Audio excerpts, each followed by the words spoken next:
Hello friends, कैसे हैं आप सब लोग। आशा करता हूं कि आप भी स्वस्थ और अपनी तैयारी में लगे हुए होंगे। जैसा कि हम लोग यूपी टेट के जो लास्ट ईयर क्वेश्चन पेपर्स आए थे, उनमें जो भी हमारे इंग्लिश के प्रश्न आए थे उनकी कड़ी को हमने चलाया हुआ है। और उसी कड़ी में 2019 का जो प्रश्न पत्र आया था, उसमें जो भी इंग्लिश के प्रश्न आए थे हम उनको सोल्व कर रहे थे। अब उसी कड़ी में जो प्रश्न शेष रह गए थे, आइए उनकी शुरुआत करते हैं। और देखिए साथियों, अब समय वो आ गया है कि जो महाभारत काल में जिस समय युद्ध प्रारंभ हो रहा था और अर्जुन ने अपने शस्त्र युद्ध भूमि में डाल दिए थे और वो युद्ध करने के लिए तैयार नहीं था, तो कुछ साथी ऐसे होंगे जो अधूरे मन से तैयारी कर रहे होंगे। लेकिन उनके लिए मैं एक बात कहना चाहता हूँ कि वीर भोग्या वसुंधराम, इस धरती पर वही लोग राज करते हैं और सुख प्राप्त करते हैं जो परिश्रम करते हैं। तो यदि आप दिल लगाकर मेहनत करेंगे तो सफलता भी निश्चित प्राप्त होगी, क्योंकि सफलता किसी एक दिन के प्रयास का परिणाम नहीं होता।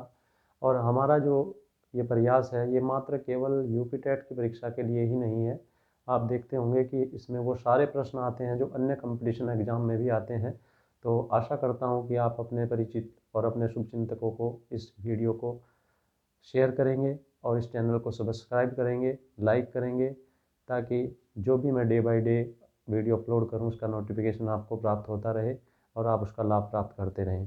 तो चलिए साथियों, शुरू करते हैं। इसमें प्रश्न था कि find out the following sentence past perfect tense, यानी निम्नलिखित वाक्य में से जो पास्ट परफेक्ट टेंस का वाक्य है उसको आपको पहचानना था। इसमें पहला प्रश्न था, we are listening to the radio all evening. Second था, I had written my letter before he arrived. Third था, he studied many hours every day. और फोर्थ था, इट वाज गेटिंग डार्कर। तो इसमें पास्ट परफेक्ट टेंस को पहचानने के लिए सबसे पहली चीज़ है कि हमने पास्ट टेंस के सभी चारों टेंस की हेल्पिंग वर्ब और मेन वर्ब की पहचान होनी चाहिए। जैसे कि पास्ट इंडेफिनिट टेंस में जो हेल्पिंग वर्ब होती है वो डिड होती है और मेन वर्ब की फर्स्ट फॉर्म लगती है। लेकिन ये बात पॉजिटिव सेंटेंस पर लागू नहीं होती, क्योंकि उसमें डिड का प्रयोग नहीं होता, उसमें वर्ब की सेकंड फॉर्म का प्रयोग होता है। इसी तरह से पास्ट कॉन्टिन्यूअस टेंस की यदि हम बात करें तो उसकी हेल्पिंग वर्ब वाज और वर होती है और उसमें आईएनजी फॉर्म का प्रयोग होता है। और पास्ट परफेक्ट टेंस की बात करें तो उसमें हैड और वर्ब की थर्ड फॉर्म का प्रयोग होता है। और अगर पास्ट परफेक्ट कॉन्टिन्यूअस टेंस की बात करें तो उसमें हैड बीन और आईएनजी फॉर्म का प्रयोग होता है। तो देखो साथियों, किसी भी टेंस को पहचानने के लिए उसकी दो बात अनिवार्य रूप से कंठस्थ होनी चाहिए। एक तो उसकी हेल्पिंग वर्ब और दूसरी उसकी मेन वर्ब। अब इसको हम याद करने की दृष्टि से सभी टेंसों की 12 के 12 जो टेंस होते हैं, क्योंकि एक टेंस के 4 भाग होते हैं और कुल टेंस 3 होते हैं, तो प्रत्येक टेंस की हमें हेल्पिंग वर्ब और मेन वर्ब की फॉर्म याद रखनी है। तो उससे हम आसानी से पहचान जाएंगे कि हमारा जो वाक्य है वो किस टेंस का है। अब जैसे कि इसी में बात हुई थी कि पास्ट परफेक्ट टेंस का वाक्य पहचानना था। अगर हम पहले टेंस की बात करें तो इसमें आर और आईएनजी फॉर्म का प्रयोग हो रहा है। तो ये प्रेजेंट कॉन्टिन्यूअस टेंस में इज एम आर और आईएनजी फॉर्म का प्रयोग होता है। तो उस पॉइंट ऑफ व्यू से ये वाक्य हमारा प्रेजेंट कॉन्टिन्यूअस का है, ना कि पास्ट परफेक्ट का। दूसरा वाक्य था, I had written my letter before he arrived. तो इसमें हैड और वर्ब की थर्ड फॉर्म का प्रयोग हुआ है। और मैंने जैसे कि लिखा हुआ भी है कि पास्ट परफेक्ट टेंस में हैड और वर्ब की थर्ड फॉर्म का प्रयोग होता है। तो ये हैड और वर्ब की थर्ड फॉर्म वाला जो वाक्य है, यही हमारा पास्ट परफेक्ट टेंस का वाक्य है। तीसरे वाक्य की बात करें तो ही studied many hours every day. तो देखिए साथियों, केवल दो ही टेंस ऐसे हैं जो पॉजिटिव सेंटेंस में, मेरे शब्दों पर ध्यान देना, पॉजिटिव सेंटेंस में, क्योंकि हमारे सेंटेंस 3 प्रकार के होते हैं जो हम टेंस में बनाते हैं। Positive tense sentence, negative sentence और इंटरोगेटिव सेंटेंस। तो पॉजिटिव सेंटेंस में, यानी जिसमें ना तो नहीं का प्रयोग हुआ हो और ना ही कोई प्रश्न पूछा जा रहा हो, क्योंकि इंटरोगेटिव सेंटेंस भी 2 प्रकार के होते हैं, एक फर्स्ट टाइप और दूसरा सेकंड टाइप।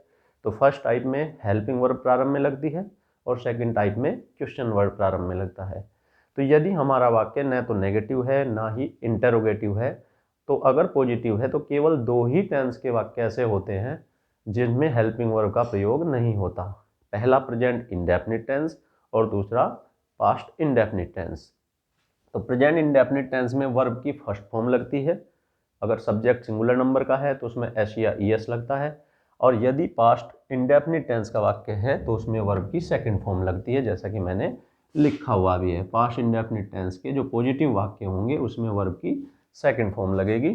तो ये भी वाक्य जो हमारा है, ही studied many hours every day, ये सेकंड फॉर्म होने के कारण पास्ट इंडेफिनिट का वाक्य है, तो ये हमारा सेंटेंस जो हुआ पास्ट इंडेफिनिट का हुआ।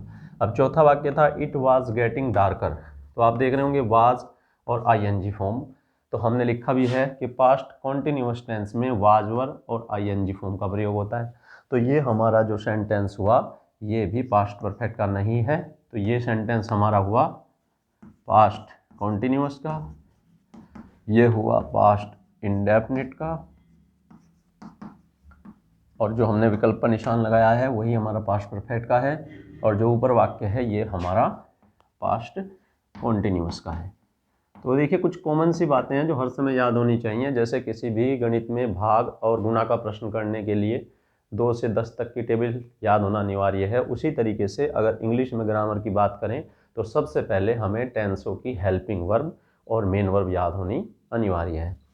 अब उसके बाद नेक्स्ट प्रश्न की बात करें तो नील आर्मस्ट्रॉन्ग वाज ब्लैंक स्पेस है फर्स्ट मैन टू वॉक, और इसमें ऑन मून, इसमें हम लोगों को भरना था आर्टिकल। ऑप्शन थे पहले में द, दूसरे में एन द, तीसरे में ए द, और चौथे में एन और ए। तो देखिए ये आर्टिकल का चैप्टर है, इसमें कुछ महत्वपूर्ण बातें जो आपको हर समय याद रखनी है कि जो आर्टिकल होते हैं उसमें द आर्टिकल का प्रयोग निश्चित चीज़ों के लिए लगाना है, यानी जो चीज़ें यूनिक हैं, चाहे वो गॉड मेड हो चाहे मैन मेड हो। भगवान की बनाई हुई हर वस्तु हर रचना ही यूनिक होती है, अपने आप में अद्भुत होती है, तो उससे पहले दी का प्रयोग करना है।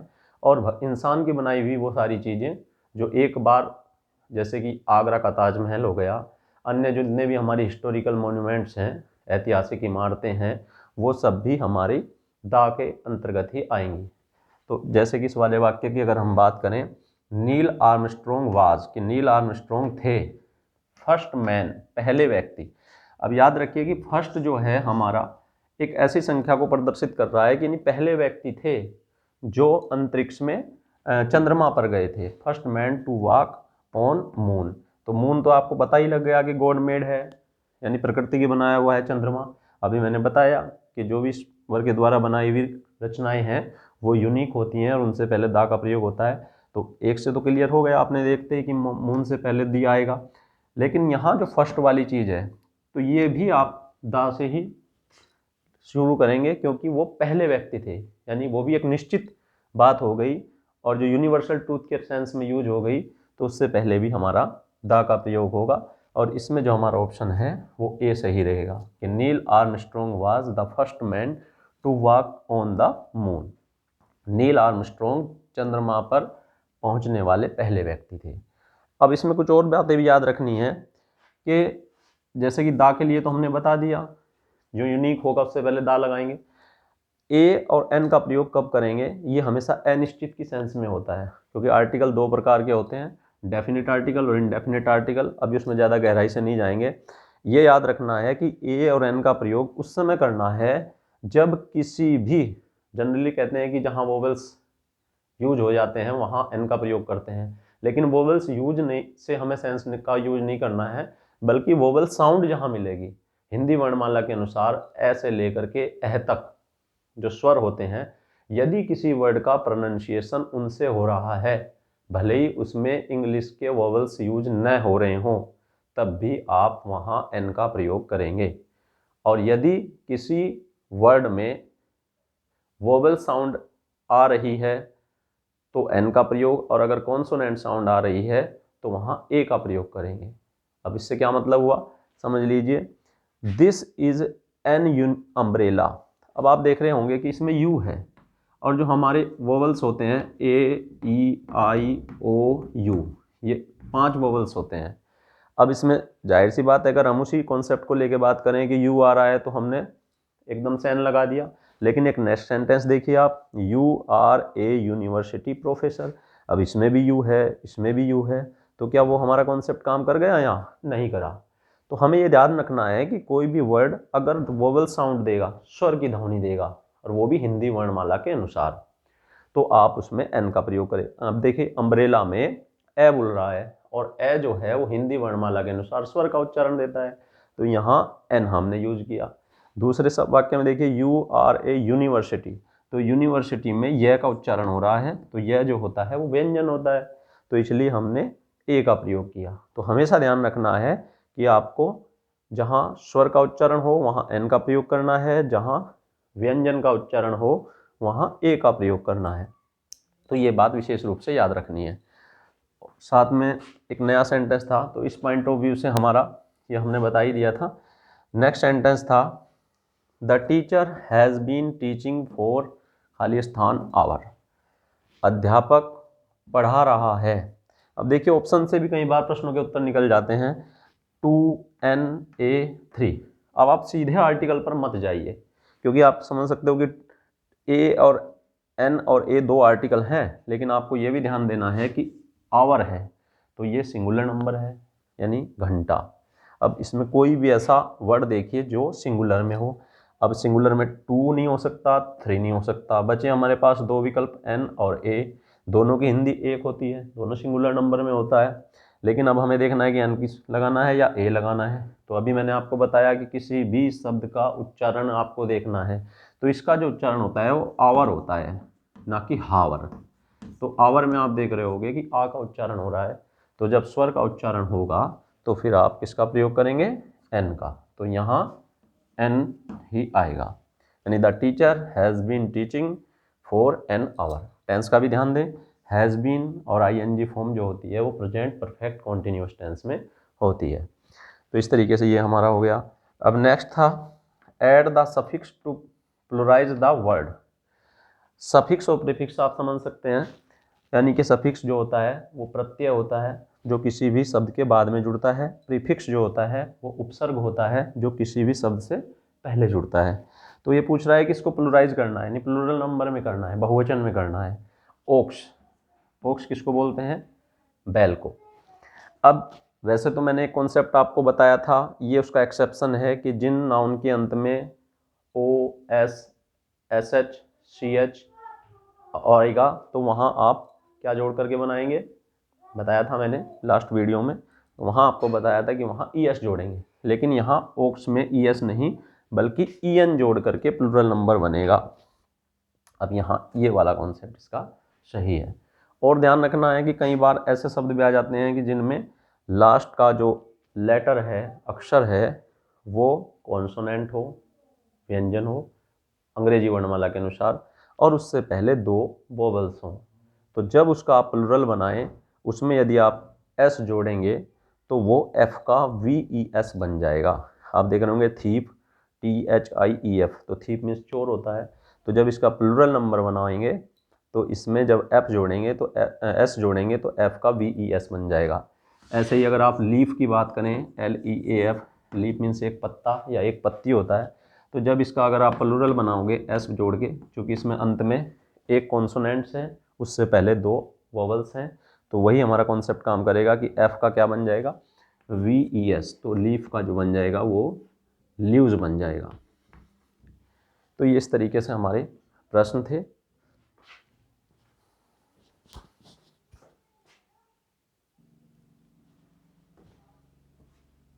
और साथियों इसमें नेक्स्ट हमारा जो प्रश्न था वो था change growth into a noun adding suffix, के जो नीचे ग्रो शब्द दिया, ये जो ग्रो शब्द है, ग्रो का अर्थ समझ सकते हो वृद्धि करना, उसको हमें सफिक्स जोड़ते हुए नाउन में बदलना था। तो एक तो हमेशा याद रखिए साथियों, जब भी किसी भी वर्ड को देकर पार्ट्स ऑफ स्पीच के अगर दूसरे में बदलवाएगा तो पहले सबसे पहले आपको पता होना चाहिए कि बदलने के बाद वो बदलना है किस रूप में।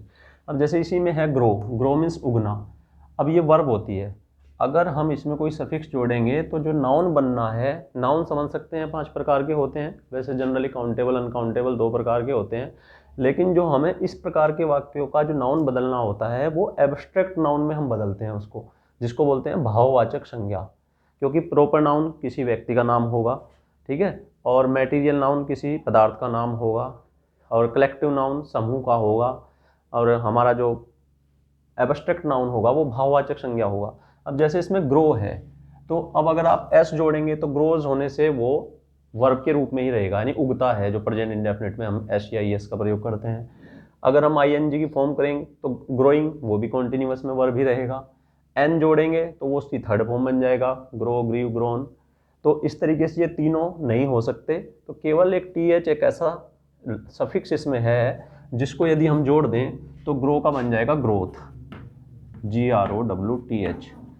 तो ग्रोथ से मतलब समझ सकते हैं वृद्धि, तो ये हमारा नाउन में बदल जाएगा कि उसकी ग्रोथ बहुत अच्छी है। तो एब्स्ट्रैक्ट नाउन में जब भी बदलेंगे तो हमें ये ध्यान रखना है कि वो भाववाचक में बदलेगा, यानी नाउन बदलने का मतलब वो भाववाचक में आएगा। जो चीज़ नज़र नहीं आती बल्कि सामने दिखाई भी दे सकती है लेकिन महसूस भी की जा सकती है। अब जैसे अगर दे दे कभी ऑनेस्ट को आप बदलिए किसी सफिक्स को जोड़ करके नाउन में, तो ऑनेस्ट जो होता है वो ईमानदार होना एक एडजेक्टिव है, विशेषता है। अगर हम इसको नाउन में बदल देंगे तो उसमें वाई जोड़ना पड़ेगा सफिक्स।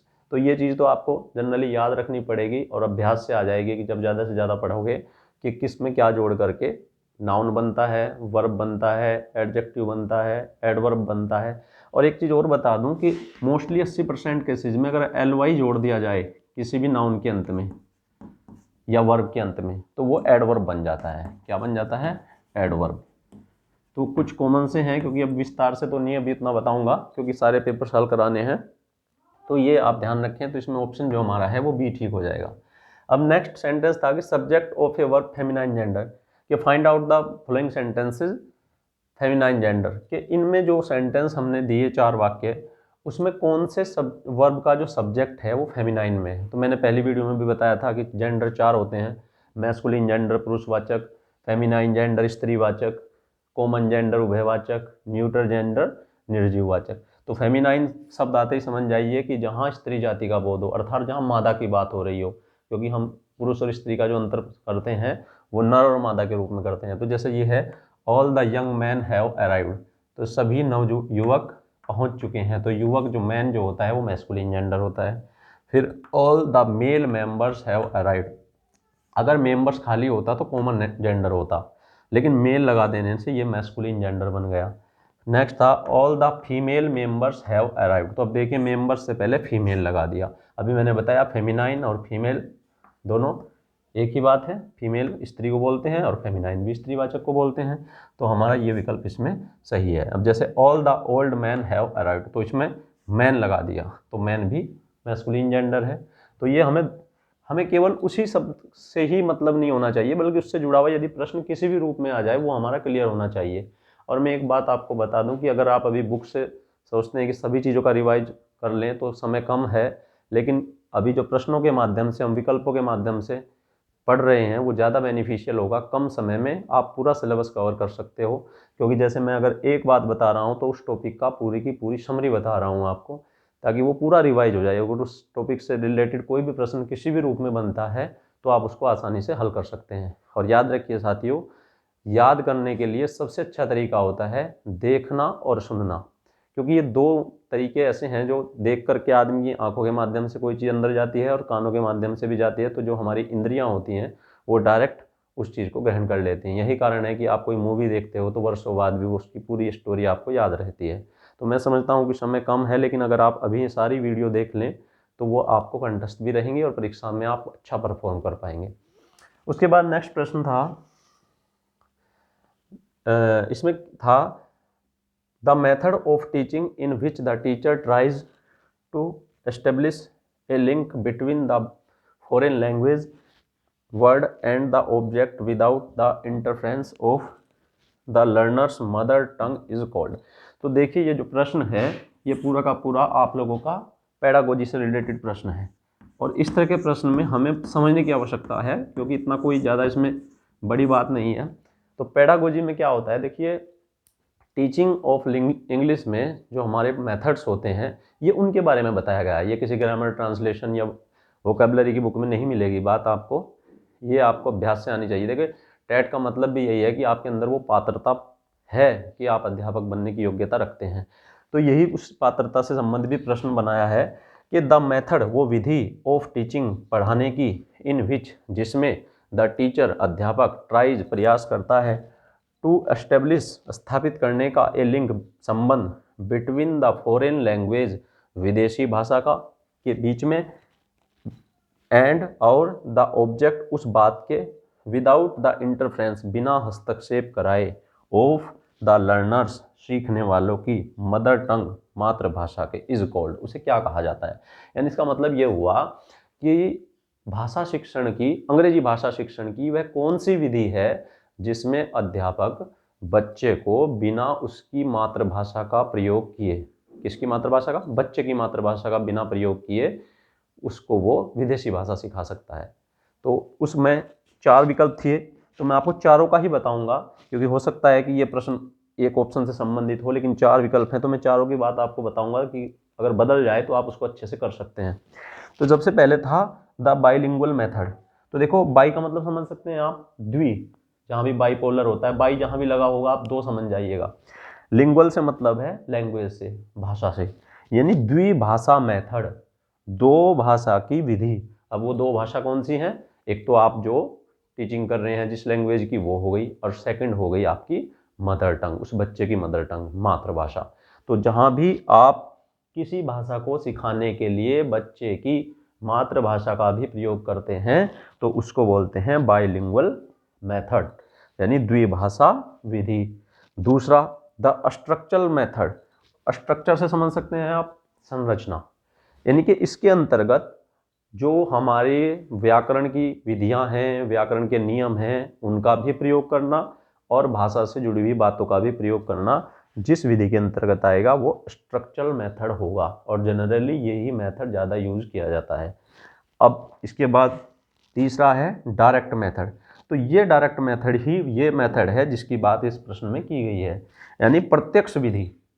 जिस भाषा को आप पढ़ाने जा रहे हैं केवल उस भाषा का प्रयोग करते हुए टीचिंग करना डायरेक्ट मेथड के अंतर्गत आता है। मान लीजिए अंग्रेजी आप पढ़ा रहे हैं तो आप इंग्लिश टू इंग्लिश ही कम्युनिकेट करेंगे बच्चे से, उसकी मातृभाषा का प्रयोग नहीं करेंगे, तो ये डायरेक्ट मेथड के अंतर्गत आता है। कम्युनिकेशन में आप उसी पर ही फोकस रखेंगे, without use mother tongue of A learner. तो ये आप लोगों का ऑप्शन इस विकल्प के अंतर्गत सही है। अब ग्रामर ट्रांसलेशन मेथड, नाम से ही पता लग रहा है, व्याकरण अनुवाद विधि, जिसमें ग्रामर और ट्रांसलेशन के नियमों के द्वारा ही शिक्षण किया जाएगा, वो ग्रामर ट्रांसलेशन मेथड कहलाएगा। तो इस तरीके से ये हमारे 4 मेथड हैं जिनको हमें याद रखना है।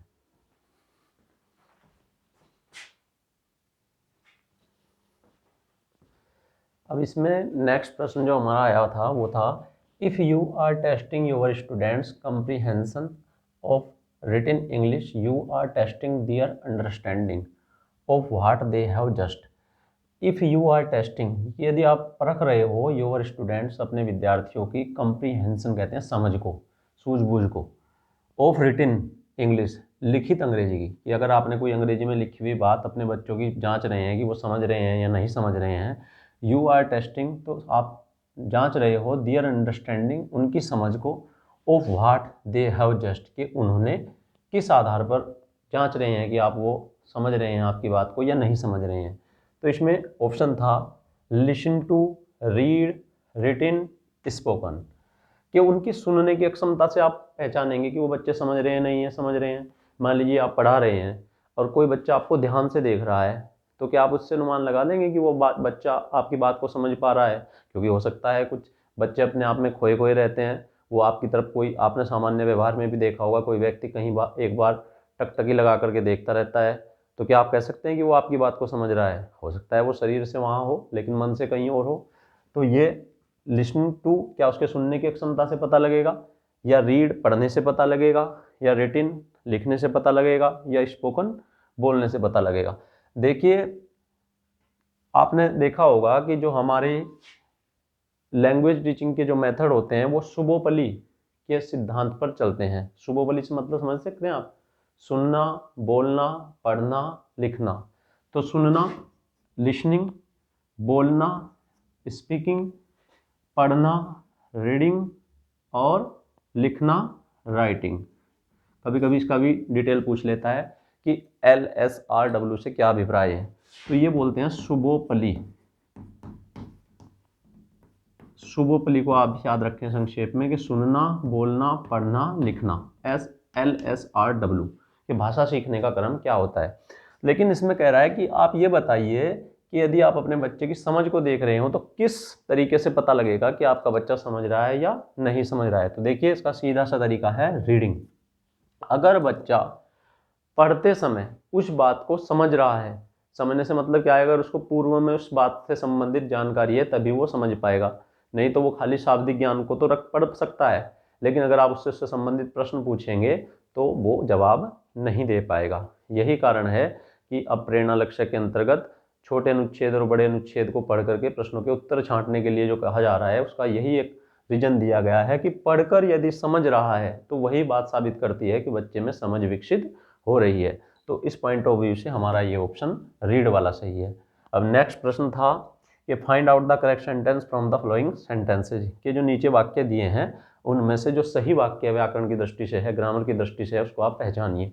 पहला प्रश्न था please listen towards your teacher, कृपया अपने अध्यापक की बात को सुनो।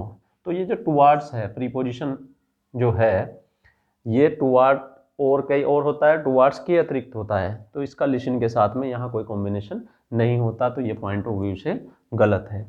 फिर है प्लीज लिसन योर टीचर, कृपया अपनी अध्यापक की बात को सुनो। तो विदाउट प्रीपोजिशन कोई भी लिसन वर्ड यूज नहीं होगा सेंटेंस में। फिर next please listen to your teacher, तो ये बिल्कुल सही है क्योंकि लिसन के साथ टू प्रीपोजिशन का प्रयोग होता है, तो ये हमारा सेंटेंस इसमें सही है। Please listen of your teacher, तो ऑफ का प्रयोग इसमें नहीं होता। देखिए प्रीपोजिशन का जो चैप्टर है वो अभ्यास से है, अगर उसमें कोई बहुत सारे नियम की बात हम करें तो वो इस तरह से है, जैसे लिसन के साथ में टू लगता है, वेट के साथ में फोर लगता है, तो ये इस तरह से हैं, इनको हम जैसा भी पढ़ते रहेंगे आगे आएंगे। अब आप देख रहे हो इसमें एक लिसन शब्द है, तो छोटी सी बात बता देता हूँ कि सुनने के लिए हमारे पास में दो शब्द होते हैं, हियर और लिसन। जब किसी बात को सामान्य सुना जाता है, सुन करके उस पर कोई विशेष ध्यान नहीं जा जाता, तो उसके लिए हियर का प्रयोग करते हैं, और जब कोई बात ध्यान से सुन करके समझी भी जाती है तो उसके लिए लिसन का प्रयोग करते हैं। इसलिए कहते हैं please listen to me carefully, कि कृपया मुझे ध्यानपूर्वक सुनिए। ऐसे ही देखने के लिए हमारे पास तीन शब्द होते हैं इंग्लिश में, सी, लुक, वॉच। सी जो है सामान्य देखना किसी बात चीज़ को, फिर लुक ध्यान से देखना, इसलिए कहते हैं look at the black board. तो लुक के साथ जो कॉम्बिनेशन है प्रीपोजिशन का वो एट है, और अगर ध्यानपूर्वक कोई बात देखी भी जाए और समझी भी जाए तो वॉच। इसीलिए टीवी को देखने पर कहते हैं कि you are watching national network, वहाँ कभी भी हियर का, सी का और लुक का प्रयोग नहीं होता। चलिए खैर ये विस्तार में जब पढ़ाएंगे तब बताएंगे। तो याद रखना है कि लिसन के साथ टू का प्रयोग करना है, लुक के साथ एट का प्रयोग करना है, और वेट के साथ में फोर का प्रयोग करना है। ये कुछ कॉम्बिनेशन है जिनको आप याद रखेंगे। नेक्स्ट प्रश्न था, इसमें भी please find out the correct sentence from the following sentences, निम्नलिखित वाक्यों से जो सही वाक्य है उसको छांटिए। जैसे बोथ ऑफ द अबव, के बोथ ऑफ द अबव के दोनों जो दिए गए हैं ऊपर वो दोनों, तो इसका कोई बोथ ऑफ के साथ कॉम्बिनेशन नहीं होता, बोथ ऑफ देम होता है, बोथ ऑफ अस होता है, क्योंकि इसमें हमारी प्रोनाउन की ऑब्जेक्ट फॉर्म लगती है। I am not believe him, मैं तुम्हारा विश्वास नहीं करता हूँ। तो देखिए इस बिलीव का प्रयोग कैसे करते हैं वो मैंने विस्तार से भी बताऊंगा आपको। आई डोंट बिलीव हिम, मैं उसका विश्वास नहीं करता हूँ, और नन ऑफ द अबव, इनमें से कोई नहीं। तो देखिए अगर इस प्रकार का सेंटेंस आएगा तो उसके लिए आपको ध्यान रखना है कि कुछ वर्ब स्टेटिव, जिनको नॉन कॉन्क्लूसिव वर्ब कहते हैं, उसके अंतर्गत आती हैं, और अगर यदि वो वर्ब आ जाएं तो उनका कभी भी ट्रांसलेशन प्रेजेंट कॉन्टिन्यूअस टेंस में नहीं होता।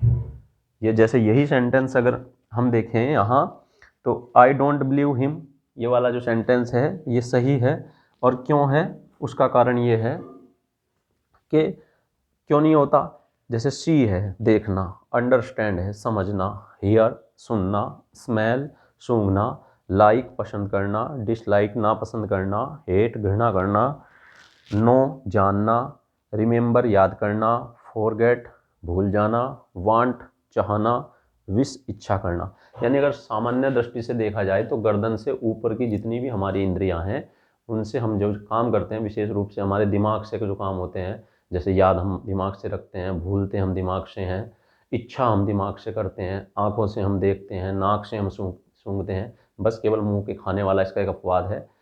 तो ये सारे वर्ब अगर प्रेजेंट कॉन्टिन्यूअस में लिखे हुए आ जाएं तो वो कम्प्लीटली रॉन्ग हैं, उसको आपको प्रेजेंट इंडेफिनिट टेंस में लिखना होता है। अगर मैं यही सेंटेंस कह दूं कि I am understanding your problem, मैं तुम्हारी समस्या समझ रहा हूं, तो ये बिल्कुल रॉन्ग सेंटेंस है, क्योंकि अंडरस्टैंड जो होता है वो नॉन कॉन्क्लूसिव वर्ब में आता है, जिसका अनुवाद कभी प्रेजेंट कॉन्टिन्यूअस टेंस में नहीं होता। इसलिए आप समझते हैं डू यू अंडरस्टैंड, हमेशा ये वाक्य यूज़ करते हैं स्पीकिंग में, कभी ये नहीं कहते कि आर यू अंडरस्टैंडिंग। तो अगर इसका सही अनुवाद की बात करें तो आई अंडरस्टैंड योर प्रॉब्लम। जैसे मैं कह दूं कि I am seeing someone at the gate, कि मैं किसी को दरवाजे पर देख रहा हूं, तो ये बिल्कुल गलत वाक्य है। आई एम सीइंग का प्रयोग नहीं होगा, बल्कि होगा I see someone at the gate, कि मैं दरवाजे पर किसी को देख रहा हूं। तो इन वाक्य शब्दों का कभी भी प्रेजेंट कॉन्टिन्यूअस में अनुवाद नहीं होता, इनका अनुवाद प्रेजेंट इंडेफिनिट में होता है।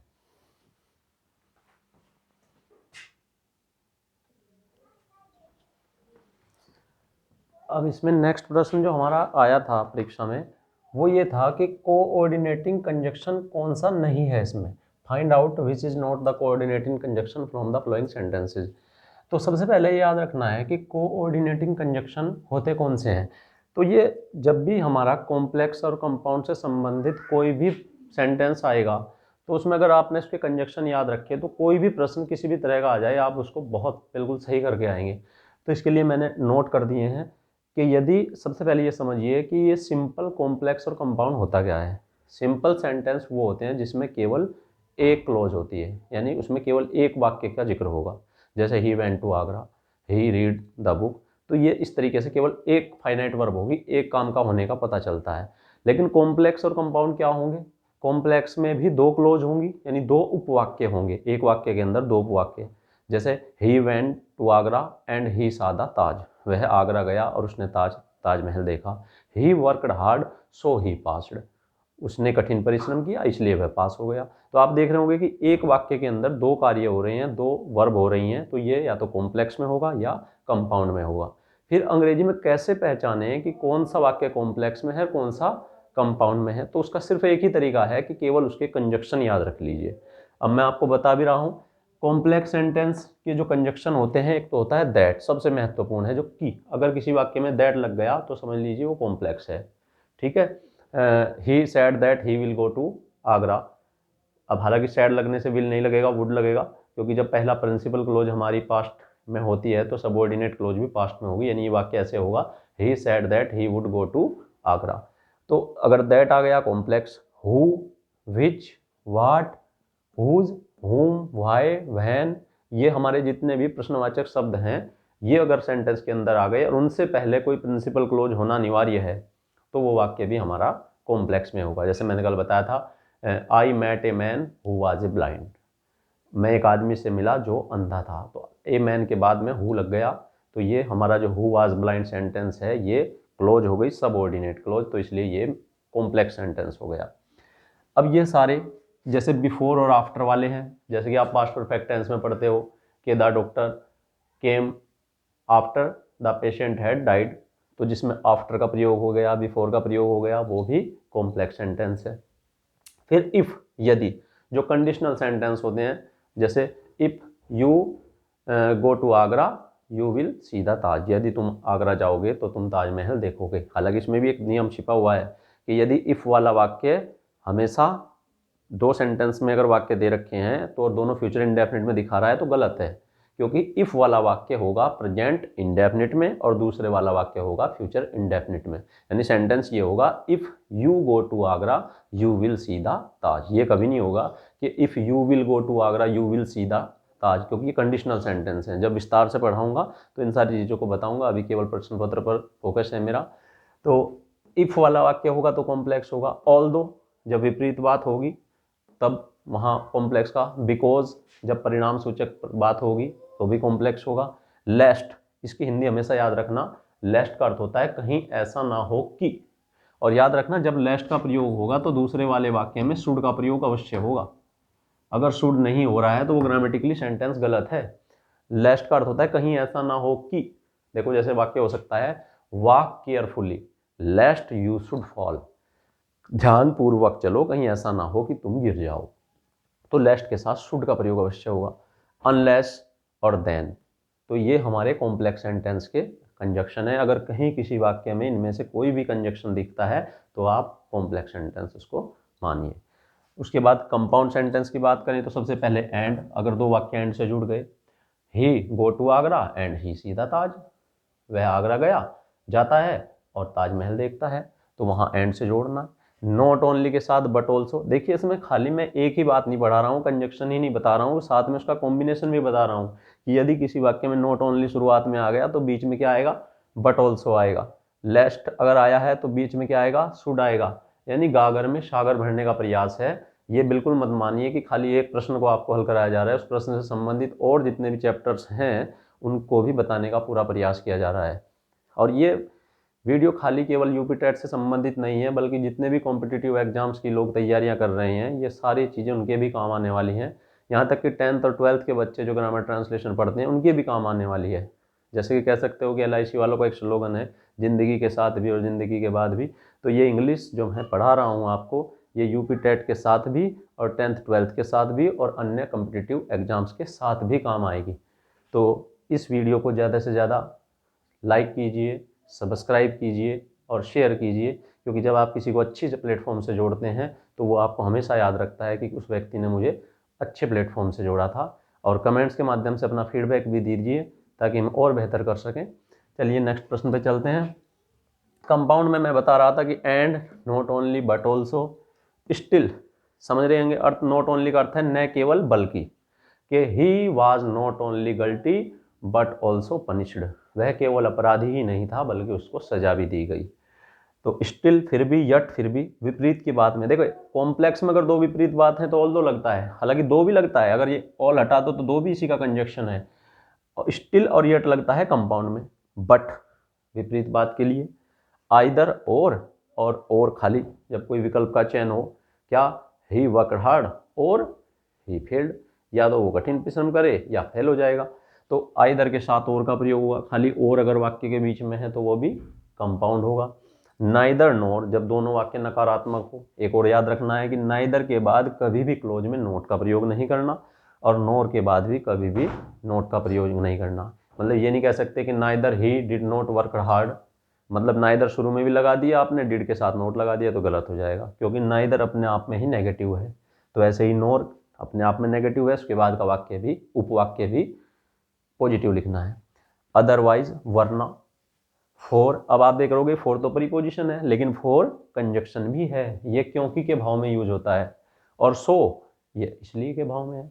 देखिए दोनों में वह है, जिसमें बिकॉज लगता है अगर कोई परिणाम सूचक बात आएगी, ही वर्कड हार्ड, इसमें ऐसे बनाएंगे कि he passed because he worked hard, वह पास हो गया क्योंकि उसने कठिन परिश्रम किया। लेकिन अगर इसी वाक्य को हमें कंपाउंड में बनाना हो तो क्या कहेंगे, ही वर्कड हार्ड सो ही पास्ड, उसने कठिन परिश्रम किया इसलिए वह पास हो गया। तो सो लगने से कंपाउंड हो गया, बिकॉज लगने से कॉम्प्लेक्स हो गया। तो ये थ्योरी थी हमारे 3 प्रकार के सेंटेंस की। अब नेक्स्ट इसमें देखते हैं, प्रीपोजिशन छांटनी थी। देखिए लगभग वही प्रश्न रिपीट होते हैं, केवल उनका लैंग्वेज और वोकैबुलरी बदलती है। अगर किसी भी चैप्टर को आपने अच्छे से कमांड कर लिया तो मैं नहीं समझता कि कोई प्रश्न आपका छूट जाएगा। तो देखिए यह है प्रीपोजिशन, हिज थर्स्ट, उसकी प्यास, नॉलेज, ज्ञान के लिए, लेफ्ट हिम, उसको छोड़ दिया, लेजर, अकेला, एनीथिंग एल्स, किसी भी अन्य चीज़ के लिए। तो ऑन मैंने बताया था ऑन का प्रयोग जब एक चीज़ दूसरी चीज़ को स्पर्श होगी तो ये नहीं लग सकता। एट, मैंने बताया था कि एट का प्रयोग जब किसी निश्चित समय की बात होगी या निश्चित स्थान की बात होगी, जैसे एट मिडनाइट, एट स्टेशन, तो वहाँ होगा। बाई का प्रयोग जो होता है वैसे तो द्वारा के लिए भी होता है, लेकिन इसका कहीं कहीं अपवाद भी है। कैसे, मान लीजिए सेंटेंस है, इट इज़ 10 o'clock, अब यहाँ स्थान छोड़ दिया माई वॉच। अब बताइए इसमें प्रीपोजिशन कुछ भी लिख दे नीचे, कहेगा कि 10 बजे हैं मेरी घड़ी में, तो मे के लिए क्या इन लगाओगे, नहीं, गलत। इसके लिए लगेगा it is 10 o'clock by my watch, तो ये इसमें बाई का प्रयोग होगा, तो इसलिए ये भी नहीं हो सकता। अब इसमें फॉर का प्रयोग होगा दोनों के लिए। क्यों? हिज थर्स्ट फॉर नॉलेज, उसकी ज्ञान के लिए प्यास, तो यहाँ फॉर आएगा। लेफ्ट हिम लेजर, उसको खाली छोड़ दिया। फॉर एनीथिंग एल्स, किसी भी अन्य कार्य के लिए, तो यहाँ दोनों में फॉर का प्रयोग होगा। और यही फॉर कंपाउंड सेंटेंस में कंजक्शन का भी काम करता है, जब परिणाम सही वही निकलता हो जो आना चाहिए। उसके बाद वर्ड फास्ट इज, कि ये बताना है कि ये जो फास्ट वर्ड है ये क्या एडवर्ब है, नाउन है, कंजक्शन है या एडजेक्टिव है। तो एडवर्ब तो वो होता है जो नाउन, प्रोनाउन और इंटरजेक्शन को छोड़कर शेष वाक्य की विशेषता बताता है। तो फास्ट क्या है? तेज, तो ये तो वैसे भी नाउन और प्रोनाउन की विशेषता बताने वाला हो गया, तो ये एडवर्ब नहीं हो सकता। नाउन क्या होता है? किसी व्यक्ति, वस्तु या स्थान का नाम नाउन होता है, तो ये भी नहीं हो सकता क्योंकि ये किसी का भी नाम नहीं है। कंजक्शन, संयोजक, जो जोड़ता है दो शब्दों को या दो वाक्यों को, तो फास्ट तो वो भी काम नहीं करता। अब ये एडजेक्टिव क्या होता है? विशेषण, जो नाउन और प्रोनाउन की विशेषता बताता है वह विशेषण कहलाता है, अर्थात एडजेक्टिव कहलाता है। तो फास्ट का अर्थ क्या हुआ? तेज, तो तेज क्या हो गया? एडजेक्टिव। तो यहाँ इसमें ये ऑप्शन सही है। अब नेक्स्ट था कि find out the following sentences which is not in simple sentence, कि निम्नलिखित जो वाक्य हैं उसमें से जो सिंपल सेंटेंस नहीं है उसको पहचानिए। तो एक तो सीधा सा फॉर्मूला है कि अगर पूरे वाक्य में एक ही क्लोज है, एक ही बात का पता लग रहा है, एक ही कार्य हो रहा है, तो वो सिंपल में है। अगर एक साथ दो का पता लग रहा है तो वो या तो कॉम्प्लेक्स में है या कंपाउंड में है। अब कॉम्प्लेक्स में है या कंपाउंड में, इसको पहचानने के लिए मैंने कंजक्शन लिखे हुए हैं, और कोई तरीका नहीं है जिससे पता लग जाएगा कि ये किस में है। तो चलिए एक एक की बात करते हैं। पहला है she reads what she likes. She reads, वह पढ़ती है, व्हाट शी लाइक्स, जो वो पसंद करती है। तो अब देखिए पहले ही वाक्य में दो काम हो गए नहीं, शी रीड्स वह पढ़ती है, व्हाट शी लाइक्स जो वो पसंद करती है, तो इसलिए यही सिंपल सेंटेंस में नहीं है, यही हमारा आंसर है। अब अगर बात करें कि जी सिंपल में नहीं है तो फिर किस में है, तो व्हाट कंजक्शन देख लीजिए किस में है, व्हाट कंजक्शन देख लीजिए कॉम्प्लेक्स में है, तो ये वाक्य कॉम्प्लेक्स में हो गया। नेक्स्ट चलिए, she does not know good manners. She does not know good manners, वह नहीं जानती है अच्छी आदतें। अब देखिए वह अच्छी आदतें नहीं जानती हैं, तो केवल एक ही बात का पता चल रहा है ना, कोई दूसरा काम तो नहीं हो रहा है इसमें, तो इसलिए ये वाक्य सिंपल सेंटेंस में है। Next, I have a very costly book in my house, कि मेरे पास घर पर बहुत कीमती पुस्तक है, तो एक ही बात का पता लग रहा है, एक ही फाइनाइट वर्ब है, तो ये भी सिंपल सेंटेंस हुआ। और next, he is a man of great knowledge, कि वह एक बुद्धिमान व्यक्ति है, तो इसमें भी एक ही बात का पता लग रहा है। तो जहाँ पीस ऑफ इंफॉर्मेशन केवल एक ही पता लगती है, एक ही वर्ब हो, एक ही कार्य हो रहा हो, वो सिंपल सेंटेंस होंगे। अब नेक्स्ट प्रश्न था, he will be playing the piano in the concert day after tomorrow. अब इसमें टेंस पहचानना था, तो टेंस की जब बात करते हैं मैंने बार बार कहा है कि एक तो हेल्पिंग वर्ब याद रखिए और एक मेन वर्ब याद रखिए, टेंस एकदम पहचान लेंगे। लेकिन कई बार नाम बदल दे, अब जैसे पहले फ्यूचर इम्परफेक्ट टेंस, तो ये कौन सा होता है, क्योंकि ये तो हमने नाम सुना नहीं है, तो याद रखना फ्यूचर इम्परफेक्ट टेंस जो बोलते हैं वो फ्यूचर इंडेफिनिट टेंस को बोलते हैं। किसको बोलते हैं? सॉरी, फ्यूचर कंटिन्यूअस टेंस को, ये फ्यूचर कंटिन्यूअस टेंस को बोलते हैं। अब कंटिन्यूअस में क्या होता है, विल बी, शैल बी और आईएनजी फॉर्म है, तो इसलिए पहला ही वाक्य फ्यूचर इम्परफेक्ट टेंस का हुआ। प्रेजेंट इंडेफिनिट का क्यों नहीं हुआ, क्योंकि उसमें या तो वर्ब की फर्स्ट फॉर्म होती, SEIS लगा होता अगर सिंगुलर होता, या डू डज का प्रयोग होता, वो इसमें है नहीं। फ्यूचर इंडेफिनिट कब होता, जब खाली विल होता या शैल होता और फर्स्ट फॉर्म होती। फ्यूचर परफेक्ट कब होता, जब विल हैव बीन और शैल हैव बीन होता और वर्ब की ING फॉर्म होती। तो इस तरह से हमारा ये वाला सेंटेंस सही है। तो साथियों, ये हमारा प्रयास है और आशा करता हूँ कि ये प्रयास आपको पसंद आ रहा होगा। और मेरा आपसे फिर एक बार पुनः निवेदन है कि इस चैनल को अधिक से अधिक लोगों से सब्सक्राइब कराइए, स्वयं सब्सक्राइब कीजिए, लाइक कीजिए, और जो लोग भी इंग्लिश की किसी भी प्रकार की कॉम्पिटिटिव एग्ज़ाम्स की तैयारी कर रहे हैं उन सबको हम जोड़िए, ताकि आज तक जो मैंने सीखा, जो मैंने पुस्तकों से, अध्यापकों के द्वारा ज्ञान प्राप्त किया, उसका लाभ आप सबको प्राप्त हो सके। और इसी उम्मीद के साथ फिर मिलते हैं। धन्यवाद।